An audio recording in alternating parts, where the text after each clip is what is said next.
Olá, amigos. Nós queremos agradecer a sua sintonia do tempo que está desprendendo para nos ouvir, porque quando aqui nós estamos, o nosso quadro Evangelho e comentado dentro do Espiritismo em Palavras Simples, nós fazemos sempre buscando os temas dos ensinos de Jesus que estão lá no Evangelho. E nós, como somos espíritas, nós vamos buscar no Evangelho segundo o Espiritismo. E hoje, juntamente com Daniel, nós vamos tratar no segmento do capítulo 19 do Evangelho citado, que é a fé transporta montanhas. E hoje nós vamos falar sobre a fé religiosa, condição de fé inabalável. Vimos em programa anterior que Daniel deu um toquezinho aqui, que a fé ela não é somente religiosa, não. Ela transcende a muito mais. Então, nós gostaríamos de perguntar para Daniel como está no Evangelho. Seguinte, o poder da fé tem aplicação direta e especial na ação magnética. Daniel, em palavras simples e na luz do Espiritismo, como explicar? Essa é uma questão muito interessante que a doutrina espírita vem trabalhar muito bem, porque o codificador da doutrina espírita, Allan Kardec, por ter a doutrina conteúdos científicos, nos traz informações do elemento material que compõe todos os demais elementos dele derivados, que é o chamado fluido cósmico universal. Então, a criatura, o ser humano, que é capaz de expressar forte convicção, ela tem capacidade de aglutinar em torno do seu pensamento, do seu psiquismo, grande possibilidade de movimentação magnética. Então a gente volta ao ensino proposto por Jesus, do transportar montanhas. Porque às vezes, os problemas ou uma determinada situação, ela nos parece agigantada porque nós nos diminuímos diante dele. E magnetizamos certos problemas e o tornamos mais do que ele é. Então a fé é capaz de fazer e de modificar esses conteúdos magnéticos que o universo todo está cheio, para fazer com que nós o transformemos, dando-lhe uma qualidade diferente. Então, associado ao conhecimento da doutrina espírita, que vai falar dos chamados fluidos, nós temos essa capacidade de magnetizar coisas, pensamentos, e através do pensamento é que nós damos formas. Por isso que está associado a esse capítulo aí, Valdecir, a questão da religiosidade, Porque as religiões precisam explicar como se dá o fenômeno da fé. Porque a fé ela não é uma mera expressão de crença. Ela tem um efeito, magnético para a criatura. Porque através do psiquismo nós criamos uma ambiência de tal forma condensada, e dependendo de como nós estamos, nós damos qualidade boa ou má a esses magnetismos, que ele se constitui uma alavanca poderosa para a solução, para a realização de certas coisas, ou ele se torna verdadeiramente, como diz o texto do Evangelho, uma verdadeira montanha, quase que intransponível. Então, a fé religiosa, ela vai esclarecer a criatura no sentido de que ela é um espírito e o espírito trabalha no campo diferente, no campo psíquico, diferente do campo material que nós trabalhamos, por exemplo. Então, é o espírito que pensa, é o espírito que cria, é o espírito que converge, é o espírito que potencializa, é o espírito que dá qualidade a esse fluido, magnetizando exatamente com a qualidade que a criatura deseja. Deseja, né? Então, a fé religiosa ela é muito importante exatamente para dar discernimento à criatura, para saber o que, as razões daquilo, né? E a doutrina espírita vem em auxílio de todas as religiões no sentido exatamente de esclarecer que é o espírito o elemento que é capaz de, como diz o ensino, intelectualizar a própria matéria, né? Porque a matéria em si, ela é neutra, né? Ela não tem inteligência, mas o espírito é capaz de dar inteligência. Então, o pensamento em ação é o grande elemento mobilizador de possibilidades. De possibilidades, né? Você falou muito em ação, quando explicava sobre o magnetismo, né? A ação do magnetismo. Nós vemos ainda, Daniel, muitas pessoas, aliás, quase que a maioria ainda, que diz que tem muita fé, mas fica esperando que Deus o atenda sem fazer nada, sem a ação, como você colocou. Você nos diria que a fé, nós temos que buscar a ação, nós temos que fazer com que isso se movimente para que possamos ser assistidos? A fé, ela é ativa. Ela é um elemento ativo, né?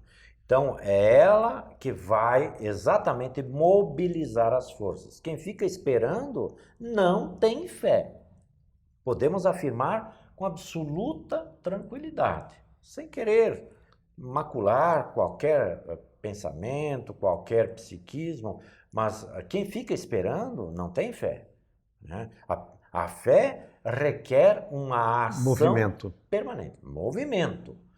O que não quer dizer que a pessoa tenha que estar se movimentando fisicamente, porque o elemento que faz a dinâmica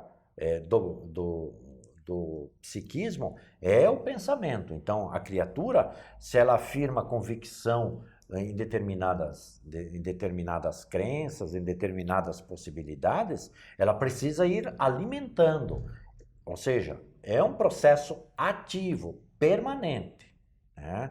Então, imaginemos que a pessoa queira realizar um negócio, por exemplo, né? Ela precisa trabalhar psiquicamente e também, tanto quanto possível, na ação mecânica para a realização de um bom negócio. Então, tem ingredientes que, lógico, estão fora da ação mecânica pura e simples, mas, fundamentalmente, a fé se caracteriza por essa ação consciente, que estabelece uma convicção profunda de que aquilo vai ser realizado. E é possível, que aquilo é possível ser realizado. Exatamente. Né? Daniel, quando nós vamos buscar uma das casas espíritas para a gente receber um passe, que a gente chama um passe magnético, é exatamente isso que você estava colocando, que o movimento do magnetismo que ali está se processando, Daniel? Sim.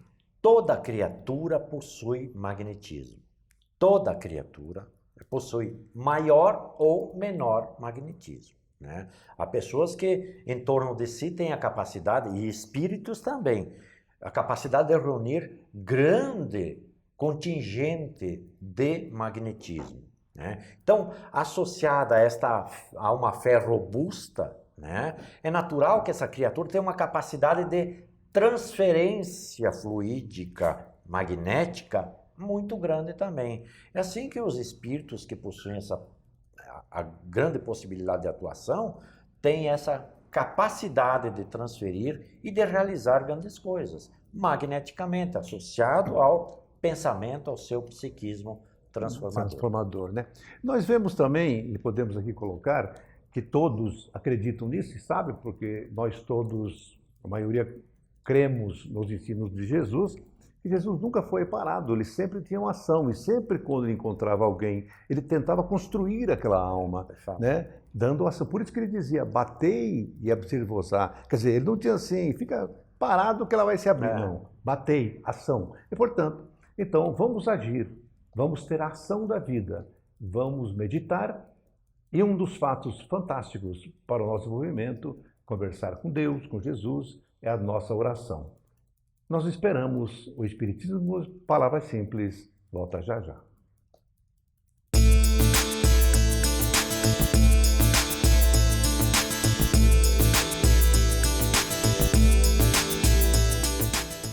Amigo telespectador, no programa anterior deste quadro, no entorno da mediunidade, ou nos programas anteriores, vem comentando sobre as comunicações mediúnicas e anímicas e como lidar com o assunto. Destaquei que pelo fato de haver manifestações da própria alma do médium, de haver fraudes e mistificações, as comunicações com os espíritos são uma realidade retratada em todos os tempos.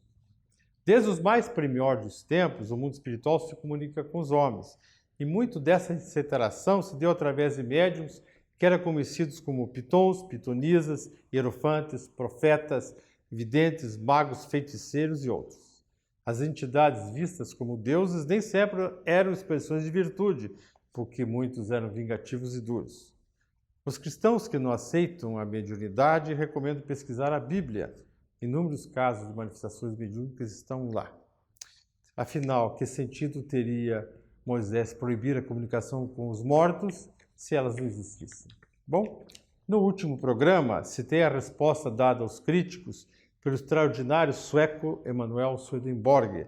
Ele nasceu em 19 de janeiro de 1688, era filho de um bispo luterano que também foi um professor de teologia em Uppsala.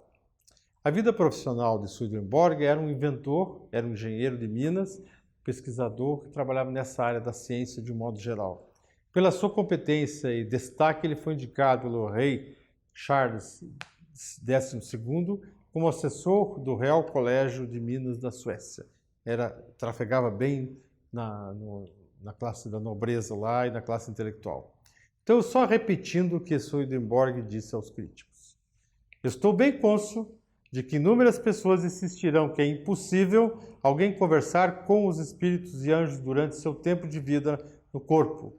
Várias dirão que esse intercâmbio certamente é mera fantasia, muitas que inventei tais relações a fim de angariar créditos. Outras ainda farão objeções de natureza diferente. Entretanto, nenhuma delas me preocupa, uma vez que vi, ouvi e senti.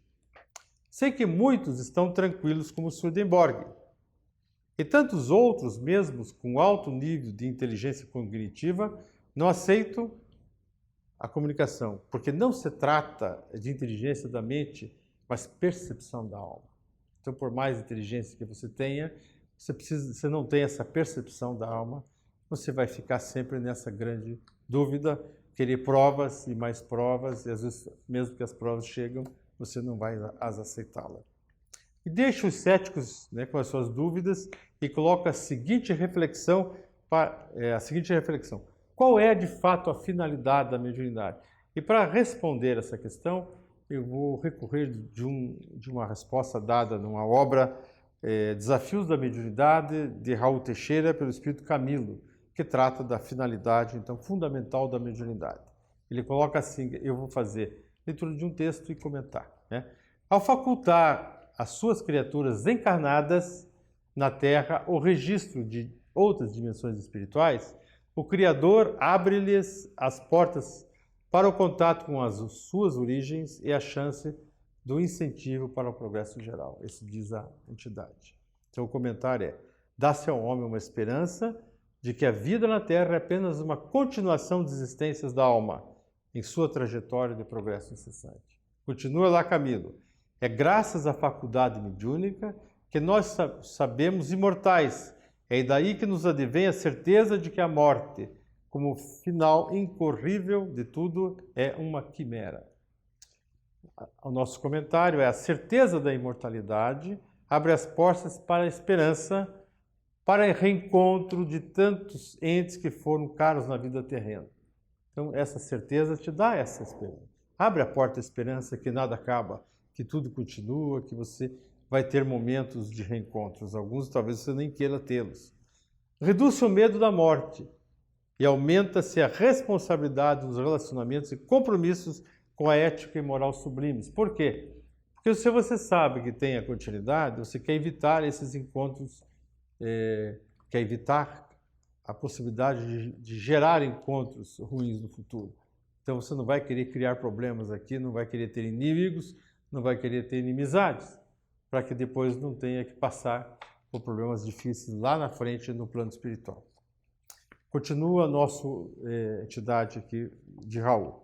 Como a mediunidade permite aos encarnados o contato amplo com os desencarnados sublimados, com os medianos e com os que se acham em estados lamentáveis, a divindade aproveita para propiciar aos seus filhos de boa vontade a chance de serem úteis no meio da prestação de serviços a si mesmo e ao semelhante, seja transmitindo os recados do invisível para a Terra, possibilitando sua iluminação, sua libertação moral, seja possibilitando a orientação e o consolo de incontáveis massas desazizados, enfermos, de ignorantes das questões da alma e desesperançados em face das próprias vidas.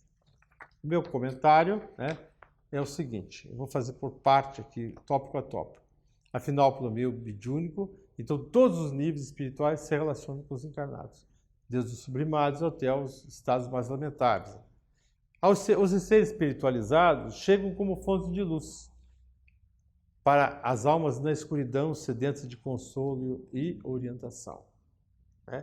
Então, também são referências para os trabalhadores do bem que neles, ou que nessas entidades se inspiram, para continuarem a semeadura do amor. Portanto, são entidades que cumprem um papel distintivo de apoio e muitos desses são os reveladores divinos a serviço de Jesus. São entidades sublimadas que trazem informação nova, trazem conhecimento novo. Os espíritos medianos, vamos dizer assim, que existem espíritos medianos que estão no caminho do bem, estão lá, médium, já encontraram mais ou menos essa orientação, São colaboradores na tarefa sublime e apoiam a todos a que eles recorrem. Eles não são nem iluminados, mas são indivíduos que fazem esforço. Os medianos que ainda não descobriram os benefícios reais da atuação no caminho do bem são oportunidade para os nossos serviços de esclarecimento e de orientação, e até auxiliares de mensageiros do amor em alguma atividade com a qual se sintam úteis e recompensados. O que lhes falta ainda é aprendizado que somente uma atuação fraterna e caridosa contínua vai lhes conferir. Os espíritos em condição lamentáveis, seja por extremo sofrimento pelos quais passam, seja pelas mágoas e revoltas que alimentam e que os fazem obsessores temporais, são oportunidades de serviço para o bem das equipes mediúnicas que operam na casa, na seara de Jesus.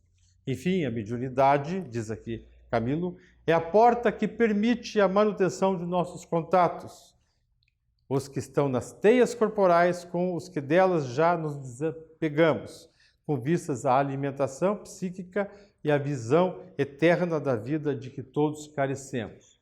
Então vejam que essa entidade, Camilo, traz uma definição legal. Kardec, em sua obra, O Livro dos Médiuns, dá 2 pontos fundamentais para a finalidade da mediunidade que estão de outra forma descritos por Raul Teixeira. Diz Kardec, a mediunidade cumpre a finalidade de meio de revelação. Também enfatiza que a mediunidade é um meio de crescimento do médium, oportunidade de desenvolvimento. Como meio de revelação, sendo existisse a mediunidade, a doutrina dos espíritos não seria a doutrina dos espíritos, mas foi graças à mediunidade das irmãs Baudin, Caroline e Julie, e da senhorita Jafé, que Kardec conseguiu fazer toda essa obra, compilar esse trabalho de outros médiuns que o assistiram. Por hoje, nós ficamos por aqui. Eu recomendo a você, prezado irmão, telespectador do nosso programa, que fique sempre ligado, todas as semanas, nessas oportunidades de crescimento espiritual para você, para o seu futuro. Tchau.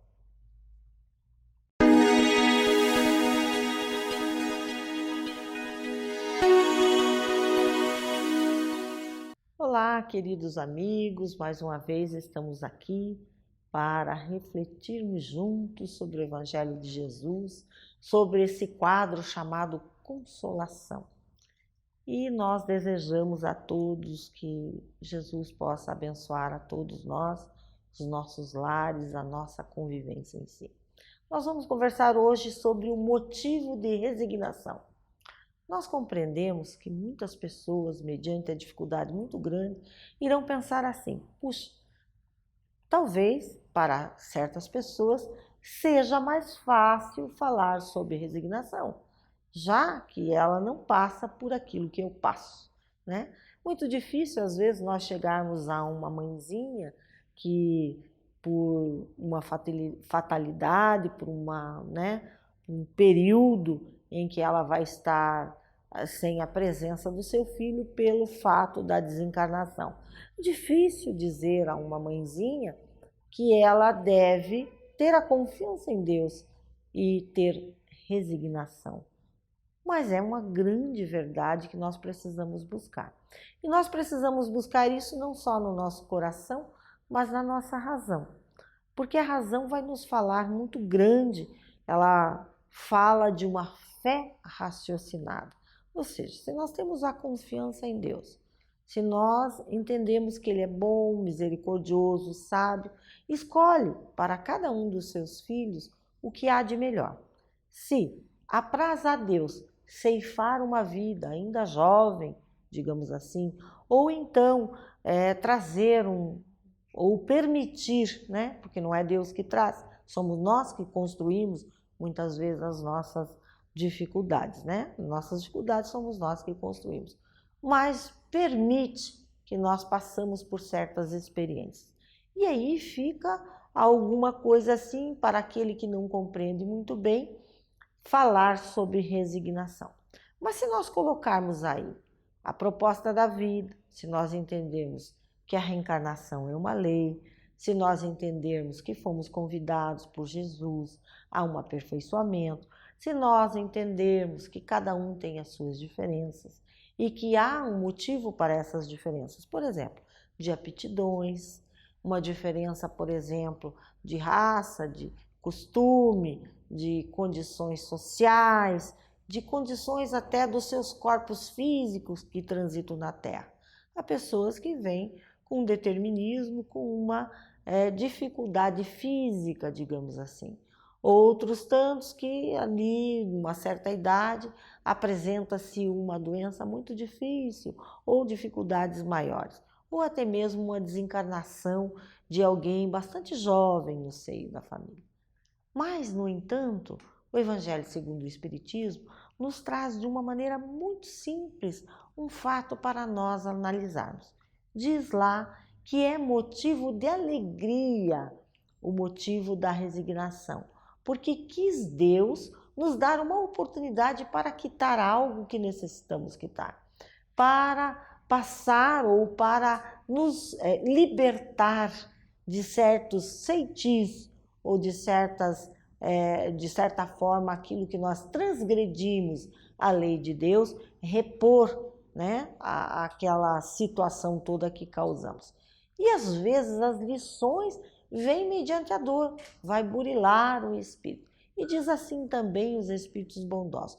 Imaginemos que um grande credor chegue para você e diga assim: olha, meu amigo, você tem a oportunidade de pagar 1/100 da tua dívida. Se você fizer tais coisas e pagar esse 100, te perdoarei o resto.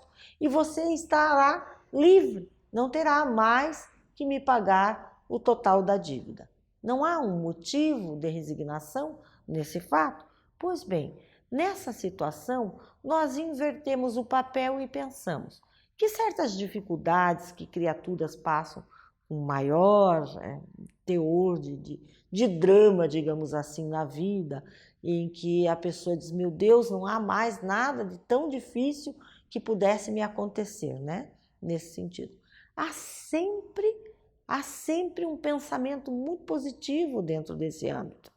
Porque se Deus escolhe o melhor para os seus filhos, e nós dissemos isso, até na oração seja feita a tua vontade, em todos os lugares, em todo o universo, na terra como no céu, é porque nós compreendemos que essa vontade é a melhor coisa que está nos acontecendo.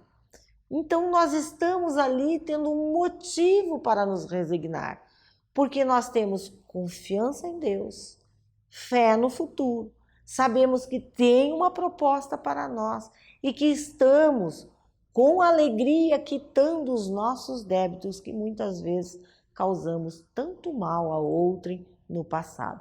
Então há um motivo profundo para a resignação. E a vida não tem um término aqui. Aquele que nos precedeu, aquele que foi, né, não está mais na nossa presença, que pode ser um motivo muito grande para a dor das famílias.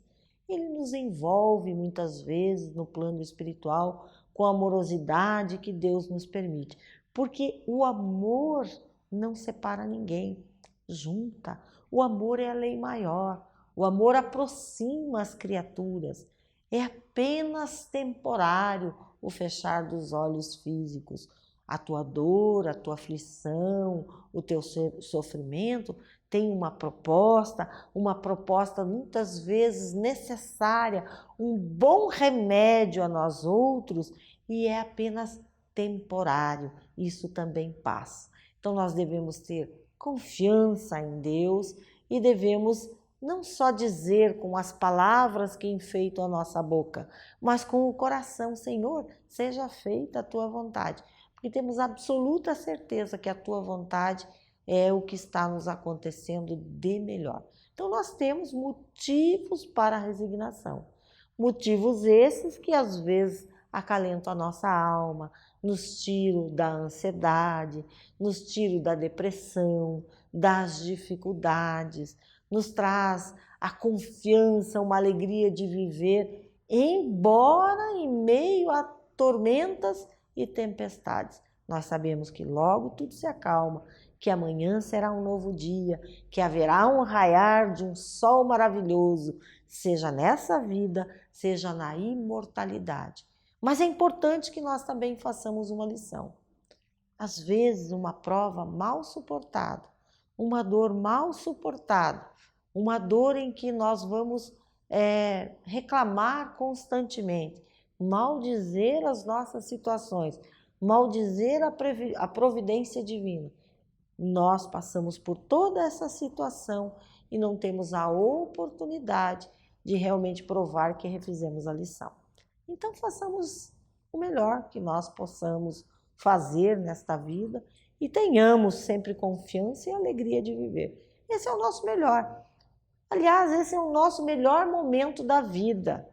Nós estamos aprendendo sobre nós, a nossa essência, que somos imortais, que somos filhos de Deus, que estamos em trânsito na Terra, que a Terra nos serve de educandário, estamos aprendendo todos os dias, com amor, com o bem, com as coisas que vêm, que está longe da nossa vontade, que nós não podemos impedir, que nós temos que passar, mas sempre há lições maravilhosas. Haja visto que quando nós estamos numa rodinha de amigo para comentar alguma coisa, não raro, muitas vezes se comenta das dificuldades. Quando eu era lá criança, meu pai isso, minha mãe aquilo, nós passamos por isso, passamos por aquilo. Olha, mas aquilo foi muito bom, eu aprendi muito. Então a gente está vendo que realmente aprende. Basta a gente observar a vida com docilidade, confiança em Deus e seguir em frente. Continue conosco assistindo Espiritismo em Palavras Simples, uma ótima opção. Muito obrigada.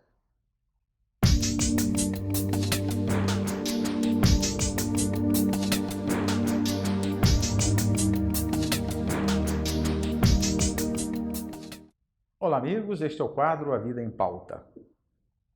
Você é daquelas pessoas que costuma tirar conclusões daquilo que você vê e observa? Eu digo aqui conclusões apressadas, que é muito habitual fazermos isso. Olhamos algumas coisas e já tiramos conclusões, já julgamos, já fazemos juízo de valor e assim por diante.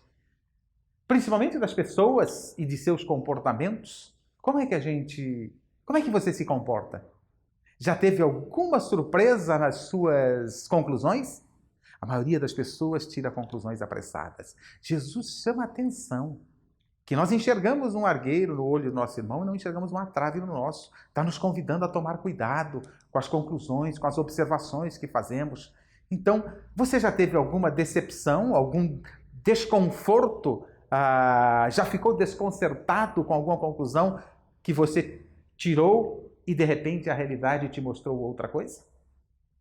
Outro dia eu li uma historinha a respeito de um jovem.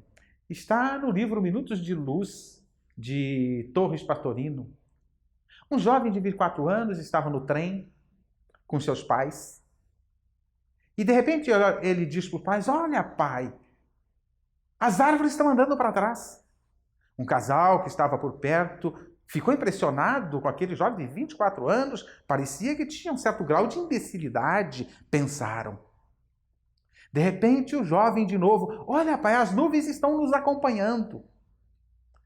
O casal que estava a observar e achando que o jovem de 24 anos tinha algum tipo de problema mental, algum tipo de idiotia, disse aos pais: vocês já procuraram um bom médico?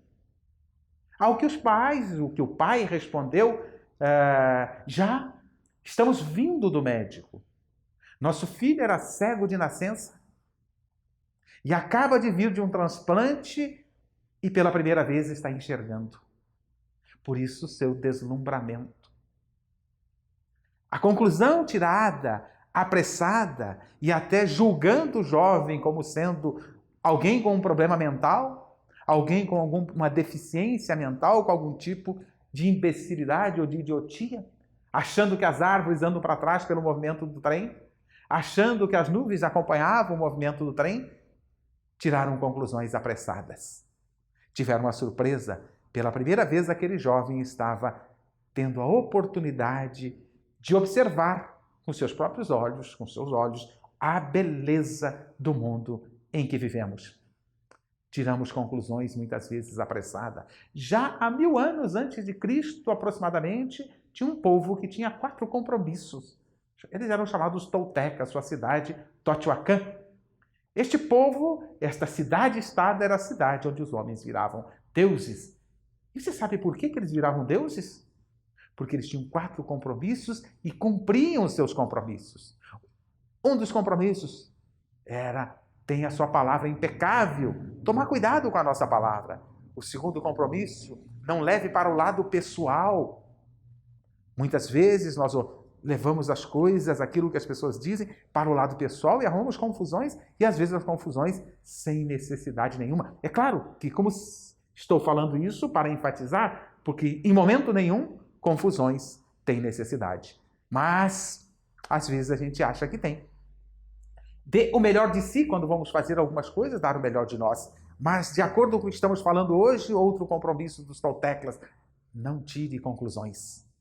É o cuidado que devemos ter, porque quando a gente tira conclusões, faz julgamento, faz juízo de valores, condena muitas vezes, sem saber do que está se tratando e o que está por trás da vida das pessoas. Se elas chegaram a um certo patamar, dá a impressão que conquistaram pouco. Mas se a gente analisar o ponto de partida, conhecendo as suas histórias, vamos perceber que elas conquistaram muito. O exemplo é este jovem que estava impressionado com o movimento das coisas, mas, na verdade, pela física, sabemos que o movimento era do trem, mas ele estava impressionado porque, pela primeira vez, tinha a oportunidade de enxergar. Se tomarmos cuidado com as nossas conclusões e passarmos a observar e nos informarmos mais, estaremos evitando uma série de conflitos, de conclusões equivocadas, de juízo de valores inadequados e assim por diante. Se observarmos que cada um tem a sua história, e o que está apresentando hoje é função da sua história passada, e que a gente às vezes acha que a pessoa conquistou pouco, ela conquistou bastante até aquele momento. Todos nós, como diz Herculano Pires em Introdução ao Livro dos Espíritos, que vivemos a síntese do nosso passado. Mas essa síntese é a base para construirmos o nosso futuro. Se observarmos mais, se convivermos mais com as pessoas, se aprendermos mais sobre suas histórias de vida, sobre suas origens, como elas chegaram até ali, nós vamos nos surpreender e perceber o quanto as pessoas andaram na direção do progresso. Vamos compreender também as suas limitações, as suas dificuldades, porque ninguém conquista tudo a um só tempo, a um só passo. Há todo um processo para caminharmos na direção do progresso. Portanto, se tomarmos cuidados com as nossas observações, com as nossas conclusões, e o que é pior, já sintetizaram os toltecas, às vezes a gente tira conclusões e às vezes já leva para o lado pessoal. E às vezes, ao levar para o lado pessoal, arrumamos mais confusão ainda, porque tiramos conclusões apressadas, julgamentos e juízos apressados que não serviram de nada, muito menos para melhorar as nossas relações. Então, que possamos, antes de qualquer conclusão, antes de qualquer juízo de valor, procurar compreender um pouco mais as pessoas. E vamos nos surpreender com aquilo que encontramos. Para isso é preciso compreender, é preciso conviver, É preciso que a gente conviva mais frequentemente com as pessoas para compreender suas limitações, suas formas de agir, a sua maneira de encarar o mundo, que às vezes é diferenciada da nossa e sempre será diferenciada da nossa, porque não somos iguais. Temos histórias diferentes, percursos diferentes e isso nos faz diferentes. Então é preciso que observemos mais, com mais carinho, muito mais para aprender do que para julgar, muito mais para tirar lições do que para condenar. Mas tem um outro detalhe importante nas nossas conclusões. Às vezes, as nossas conclusões, maior parte das vezes, as conclusões que tiramos sobre as pessoas falam muito mais de nós do que das próprias pessoas que estamos a observar e a tirar conclusões. Então, temos que tomar cuidado. Aquilo que falamos e observamos nos outros estão falando muito mais de nós do que dos outros. Nesta direção já foi dito. A boca fala do que o coração está cheio. Então, é importante que até mesmo para não nos expormos demais às nossas mazelas, às nossas fraquezas, às nossas imperfeições, tomemos cuidado com as conclusões que estamos tirando por aí. Poderemos estar revelando o nosso próprio íntimo, o nosso próprio interior. Então, é importante que observemos o mundo à nossa volta para aprender com ele. Observemos as pessoas para aprender com elas, mas também para compreendê-las, para respeitá-las, para entender as suas limitações, para entender as suas dificuldades e assim por diante. E aí podemos ser, observando e compreendendo, sermos mais fraternos, sermos agente de contribuição para o crescimento nosso e crescimento dos outros. Que as nossas observações sejam cada vez mais saudáveis e pautadas no aprendizado e no crescimento mútuo, nunca para julgamento e juízo de valor. Continue assistindo nosso programa Espiritismo em Palavras Simples.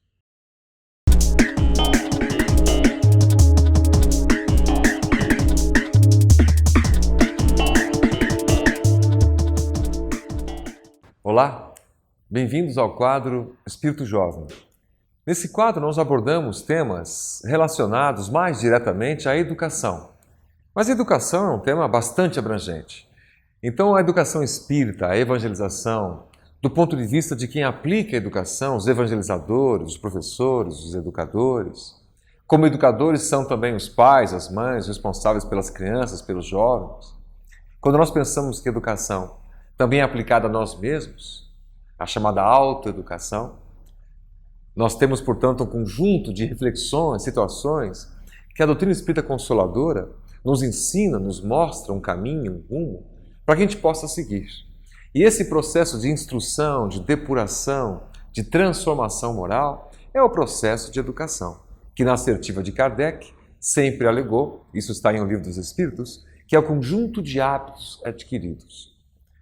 Então, o nosso trabalho, uma das nossas funções, é refletirmos sobre todos os temas que sejam ligados, direto ou indiretamente, à educação, direto ou indiretamente ligados à capacidade que nós temos de melhorar, de modificar nossos velhos hábitos, deixando esse velho homem, velho ser humano, nesse sentido, para trás, em busca de um novo ser, mais presente, mais antenado, mais conectado com as realidades espirituais. Nós estamos, dessa feita, lembrando uma eminente espírita, uma senhora, doutora, médica, Marlene Nobre. Doutora Marlene, que desencarnou agora mais recentemente, ela produziu um trabalho durante a vida fantástico, maravilhoso, no campo da seara da ciência espírita, ou o espiritismo e a sua relação com a ciência. Um dos trabalhos, principais trabalhos que ela vinha divulgando, não só no Brasil, como fora daqui, ela que fora uma das fundadoras da Associação Médico Espírita, da Associação Médico Espírita Internacional, não só brasileira, sempre buscou, dentro das teses, das teorias, dos livros espíritas, mediúnicos especialmente, informações de cunho científico para comparar essas informações com a ciência tradicional da academia, das universidades, assim fazendo um paralelo, né? Traçar as convergências ou possíveis divergências entre as teorias apresentadas pelos espíritos luminares, pela mediunidade de Chico Xavier, por exemplo, ou até mesmo de Valdo Franco, comparando com os pensadores, cientistas, médicos, mundo afora, dentro daqueles mesmos temas.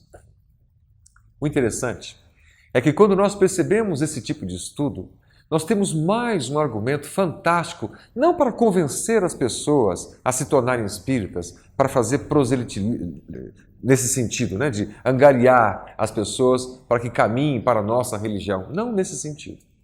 Mas argumentos científicos que possam convencer as mentes, traduzir aquilo para pessoas mais materialistas, que quando se deparam com essas informações espíritas científicas, percebem que o que nós estamos falando não é exatamente de religião, é de ciência. Quando estudamos esses estudos, quando nós lemos esses estudos um pouco mais a fundo, nós percebemos que a ciência tem uma contribuição fantástica a nos dar. Não é a prova à la São Tomé, no sentido de ver para crer, esse espírito racionalista científico. Não é isso, não é nesse sentido. Mas é no sentido de que o avanço da tecnologia, o avanço da ciência tem se dado dentro daquilo que as informações espíritas já nos foram passadas há décadas atrás sobre aqueles mesmos assuntos. A ciência mais recentemente acaba descobrindo, tirando o véu, revelando. E nós então podemos refletir que esses aprendizados, quase todos eles, mostram que há sim uma vida espiritual. Há uma consciência imaterial, que não é o cérebro, não é o corpo. Então a sede das nossas emoções, as nossas ações, reações, não são objetos de derivações do próprio cérebro em si, ele como um órgão específico, físico. São muito antes do que os cientistas chamam de mente, ou de que os espíritas chamam de espírito ou alma. É dele que emanam as emoções, as decisões mais importantes da vida. O cérebro é um grande tradutor desses sentimentos e jorra para o corpo todo um conjunto de enzimas, de hormônios que o próprio corpo produz, mas que são reações das emoções que nós agasalhamos, das emoções que nós sentimos, gostamos de sentir, dos hábitos emotivos que nós temos e vamos criando ao longo do tempo. Assim, num exemplo mais prático, doutora Marlene Nobre, em homenagem a ela, cita um estudo feito por 4 médicos da Associação Médico Espírita Brasileira e que fora publicado recentemente numa das maiores revistas científicas do mundo, uma revista de neurologia e endocrinologia americana. O resultado desse artigo científico publicado por esses médicos espíritas foi aceito por tal revista e hoje faz parte do banco de dados de saúde americano. O artigo foi escrito sobre o quê? Esses médicos pegaram uma obra de Chico Xavier, médium, escrita pelo espírito André Luiz em 1945. Já se vão 6 ou 7 décadas atrás. Nessa obra, Missionários da Luz, em 2 capítulos especificamente, André Luiz, com o espírito investigativo que ele mesmo tinha enquanto espírito, descreve uma novidade para a ciência da época. Ele fala da glândula pineal. Essa glândula pineal, que seria a sede da alma. Ele escreve em 1945 que essa glândula é a sede das emoções, responsável pelas emoções. É a glândula da vida mental ou da vida espiritual. O interessante é que André Luiz comenta que essa glândula é por demais importante para as nossas emoções, tudo aquilo que sentimos, tristezas, alegrias, depressões, ansiedades, felicidades, ânimo, desânimo. Veja que são situações das mais importantes no dia a dia. Elas determinam o nosso bem-estar, determinam como somos ou quem somos exatamente. Mas a ciência, naquela época, em 1945, sabia sobre a glândula pineal apenas o seguinte: é uma glândula que é importante numa fase da juventude, na puberdade, e tão apenas isso. A diferença do que a ciência tradicional, acadêmica, sabia na época sobre essa glândula e as informações trazidas por André Luiz é de tal ordem que até hoje a ciência descobre, revela pequenas situações em relação à glândula pineal que estão de acordo com o que André Luiz, espírito, escrevera lá em 1945. A própria doutora Marlene Nobre vai dando esses exemplos. Ela demonstra e relata as passagens de André Luiz, em 45, e mostra, por exemplo, que 13 anos depois, Dr. Aaron Lerner descobre na Universidade de Yale, médico, não espírita, um cientista, que a glândula pineal produz a melatonina, um hormônio fundamental para o regramento das emoções humanas, indo de acordo, indo num caminho convergente com o que o André Luiz dizia mais de uma década antes. E assim, sucessivamente.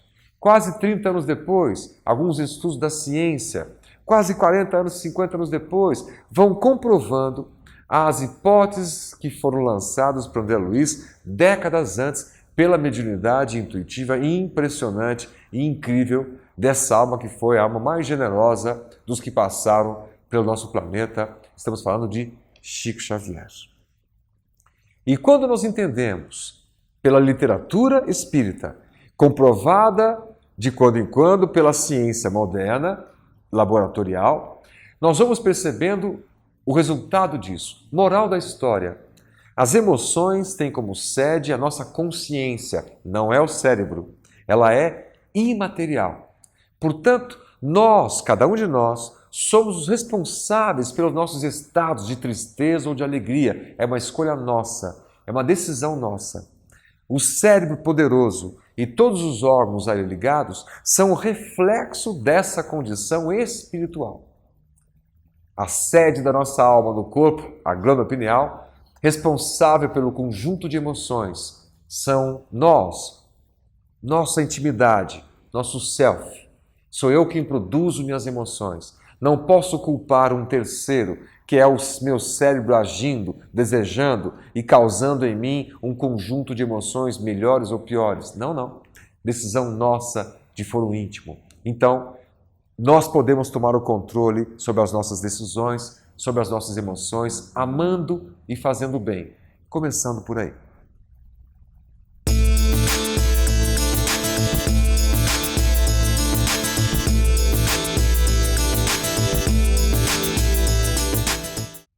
Um dos mais notáveis ensinamentos que o Cristo nos passou foi sobre o escândalo. Foi a respeito dos escândalos, quando ele, do alto da sua autoridade moral, nos falou que os escândalos são necessários, mas ai daqueles que cometerem os escândalos. Foi por isso, em conhecendo mais do que qualquer um de nós, muito mais, a justiça de Deus, ele nos pediu que se o nosso olho fosse motivo de escândalo, que nós o arrancássemos. Que se a nossa mão fosse motivo de escândalo, que nós a cortássemos. Por quê? Porque Jesus sabia que os promotores de escândalos pagariam um preço muito alto à justiça de Deus. Se não aqui na Terra, mas certamente após a desencarnação, numa outra dimensão de vida, numa dessas áreas de intenso sofrimento que as religiões unanimamente chamam de inferno. O Espiritismo chama de umbral, mas é parecidamente a mesma coisa, porque no umbral se sofre, e nós temos experiência de obras que nos foram passadas pelos benfeitores, do inenarrável sofrimento, das dores intensas que essas criaturas escandalosas promoveram no mundo. Por isso é que, então, nós precisamos repensar o materialismo que hoje graça e domina toda a sociedade pervertida e degradada dos nossos tempos, principalmente meditando em torno das dores consequentes dos escândalos que nós possamos cometer. Precisamos urgentemente mudar de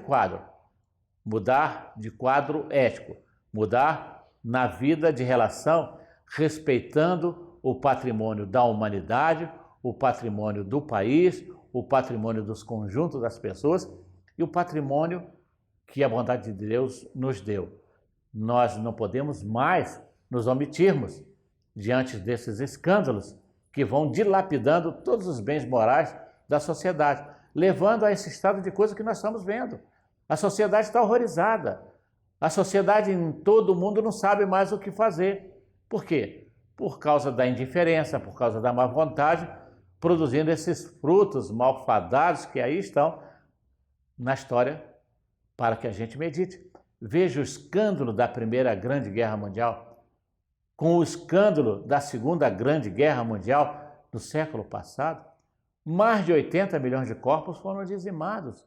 Trilhões e trilhões de dólares foram queimados nas variadas formas da destruição, quando todos esses bens poderiam acabar com o sofrimento humano de uma maneira geral. E parece que esses escândalos não serviram muito para amadurecer a humanidade. E nós continuamos a cometer escândalos. Aí, depois dessas guerras, vieram a guerra da Coreia do Sul contra a Coreia do Norte, veio a guerra do Vietnã, que durou um tempo enorme, também dizimando valores e almas e corpos. E agora nós estamos aí diante do escândalo do terrorismo. E que a sociedade, então, vê apavorada risco em todas as esquinas. Como se não bastasse, nós temos escândalos os mais diversos, não só no campo da beligerância humana, mas também no campo da administração dos bens públicos. A corrupção, lamentavelmente, vai tomando conta de todas as pátrias. Ninguém escapa. Essa história de dizer que é só no Brasil que tem corrupção é balela. A corrupção está em todas as pátrias. Permanentemente, a imprensa mundial vem e nos fala de escândalos aqui e dali, na pátria tal, na pátria qual, mostrando que isso é um mal humano, exatamente porque a humanidade não se renova, a humanidade não se modifica. A nossa ética é a mais barata possível, é a ética da competitividade, é a ética da corrupção, como se isso fosse ética. Para mim não é. E então nós vamos vendo essas coisas se multiplicando. Haja vista o fato de agora, recentemente, o Brasil ter passado pelo escândalo do mensalão. Olha a vergonha que o país está passando em todo o mundo. O mensalão levou à cadeia políticos, empresários, homens comuns, homens afamados, porque não respeitaram o patrimônio público. Se deixaram levar pela ambição, e a ambição é a mãe de todos os processos de corrupção. Nós vemos assustadamente agora o escândalo da Petrobras, em que o mensalão se torna miúdo com relação à fortuna que foi desviada, que lamentavelmente foi roubada pelos braços esqueléticos e apodrecidos da corrupção. Lamentavelmente, nós estamos vendo os fenômenos se repetirem. Empresários, políticos, pessoas desconhecidas, pessoas famosas sendo culpadas por esse escândalo que já vai aí para alguns bilhões de reais. E então nós estamos percebendo, estamos gerando um estado de falência moral. A maior empresa do país está exposta a todas as formas, desde as mais concessivas, as mais perversas, de críticas no mundo inteiro. As ações da Petrobras desabaram, ninguém mais quer comprar a ação da Petrobras. A Petrobras agora está escandalizadamente em processo de queda, com dívidas, quando sempre apresentou lucros fantásticos para o benefício da nossa sociedade. E então nós vamos vendo o quanto tinha razão. Se esses nossos irmãos que estão sendo processados e estão sendo presos por causa desses escândalos, se pudessem, não arrancariam um olho? Se pudessem, não cortariam a mão? Pelo menos hipoteticamente? Ou seja, se entregariam à meditação mais profunda desses ensinamentos? Para quê? Para não serem alvo dos escândalos a que estão sendo submetidos. Como se não bastasse, nós estamos vendo agora um outro escândalo que está lamentavelmente castigando milhares de irmãos nossos no estado de Minas Gerais, no estado do Espírito Santo. Foi o rompimento, a destruição da barreira, da represa do Fundão, lá naquele pequeno município de Bento Rodrigues, ali junto à cidade de Mariana. A represa arrebentou, por quê? Porque não houve cuidados técnicos, não houve prevenção contra os possíveis riscos que adviriam de uma empresa que ali acumula milhões e milhões de toneladas de barros com rejeitos minerais. Não são só matérias grosseiras como areia, terra e barro, não, são resíduos minerais que estão, pouco a pouco, matando toda a vida que possa existir nesses rios e que agora está chegando no Oceano Atlântico. A mancha de barro com esses rejeitos minerais está se estendendo por vários e vários quilômetros e está matando também a nossa fauna marinha. Há aqueles abençoados missionários do bem que estão tentando salvar o máximo possível, mas o estrago já foi feito. São milhares e milhares de toneladas de animais de todos os tipos que foram mortos e que estão sendo mortos. Vai se pagar uma multa de R$1 bilhão ou mais, mas isso não recupera o que foi estragado. Lamentavelmente, é mais um escândalo que vai ficar na história triste, numa página escurecida do nosso país. Por quê? Por causa da ambição, por causa da ganância, por causa da falsa postura de moralidade, por causa da falta de dignidade, de humanização nos procedimentos empresariais. Fica mais esse exemplo malfadado para que nós não nos esqueçamos das dores que nos esperam quando nós somos braços terríveis do escândalo. Quando nós somos os promotores, os agentes, as ferramentas desses maus comportamentos. Que nós não nos esqueçamos da necessidade de arrancar o olho ou cortar a mão, para que dores piores não nos aconteçam. A Federação Espírita do Paraná, localizada na Alameda Cabral 300, traz até você o moderno Teatro da FEP. Inaugurado no ano de 96, na sede administrativa da Federação Espírita do Paraná, o moderno auditório com 434 lugares tem sido palco de inúmeras apresentações. É adequado para espetáculos de dança, música, teatro e formaturas. Contribuindo para o êxito desses eventos, o Teatro da FEP possui estrutura tecnológica e excelentes acústica. Equipamentos operados por profissionais especializados, assentos confortáveis e instalações adequadas a vários tipos de eventos. Caso tenha interesse, você pode ligar para a Federação Espírita do Paraná no telefone 41 3223 6174.